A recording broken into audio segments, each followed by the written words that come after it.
Bilasizmi, bir narsani o'ylayman. Nimaga ilgari oddiyroq yashardik-ku, lekin ko'proq quvonardik. U paytda texnologiyalar bu qadar rivojlanmagan bo'lsa ham oddiy narsalardan baxt topa ola bilardik. Misol uchun, kirni qo'lda yuvardik, gilamlarni kosada.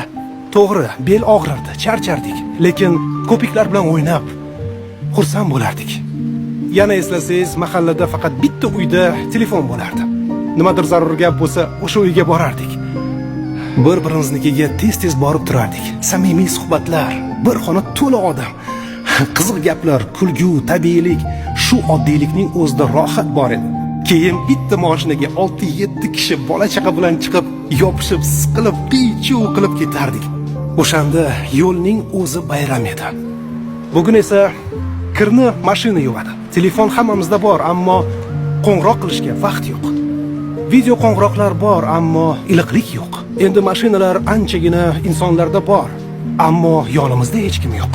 Mehmonga borish o'rnini esa onlayn muloqot, onlayn taklifnoma, onlayn to'yini egalladi. Har kimning hayotida minglab tanishlari bor, lekin baribir hamma o'zicha yolg'iz, hamma o'zi bilan o'zi. Qulaylik ko'paydi, ammo mehr kamaydi chog'i. Muammo texnologiyada emas, ularni bo'lgani yaxshi. Muammo bir-birimizga yaqin bo'lishni unutganimizda.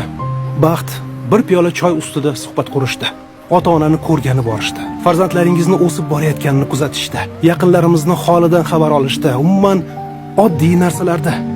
Shuning uchun zamon qanchalik o'zgarmasin, qulayliklar qanchalik ko'paymasin, inson o'z insoniyligini yo'qotmasligi kerak. Chunki texnologiya o'rnini texnologiya bosadi, telefon o'rnini telefon bosadi. Inson o'rnini esa hech narsa bosa olmaydi. Xayrlashmadiga, ko'rishguncha.